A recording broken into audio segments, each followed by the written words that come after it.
అమెరికాలో హైదరాబాద్ యువతి అదృశ్యం. హైదరాబాద్కు చెందిన నితీష చివరగా గత నెల 30న లాస్ ఏంజల్స్ లో కనిపించారని పోలీస్ చీఫ్ జాన్ గుటెరేజ్ సోషల్ మీడియాలో పోస్ట్ చేశారు. Missing person alert California state university San Bernardino పోలీసులతో పాటు దాని భాగస్వామి ఎల్ఏపీడీలు నిషితా కందల సమాచారం తెలిస్తే తమకు అందించాలని కాంటాక్ట్ నంబర్ 9095375165 ఫోన్ చేసి సమాచారం ఇవ్వాలని ఎక్స్లో కోరారు. ఇక నితీష విషయానికొస్తే ఆమె ఎత్తు 5.6 అడుగుల ఎత్తు, 72.5 కిలోల బరువు, నల్లటి తల వెంట్రుకలు, నల్లటి కళ్ళు అని పోలీసులు వివరించారు. కాగా ఆమె 2021 model Toyota Corolla California number plate car నడుపుతున్నారని తెలియజేశారు. ఆమెను ఎవరైనా చూస్తే తమకు సమాచారం అందించాలని పోలీసులు కోరారు.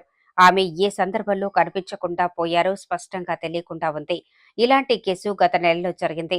ఇండియన్ స్టూడెంట్ రూపేష్ చింతకంది షికాగోలో మిస్సింగ్ అయ్యారు.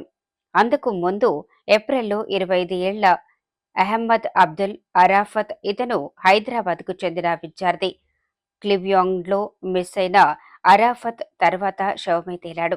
ఇదిలా ఉండగా గత ఏడాది డిసెంబర్లో ఎస్బీఐ 29 ఏళ్ల మయూషి భగత్ న్యూజెర్సీలో ఏప్రిల్ 29, 2019 నుంచి కనిపించకుండా పోయారు.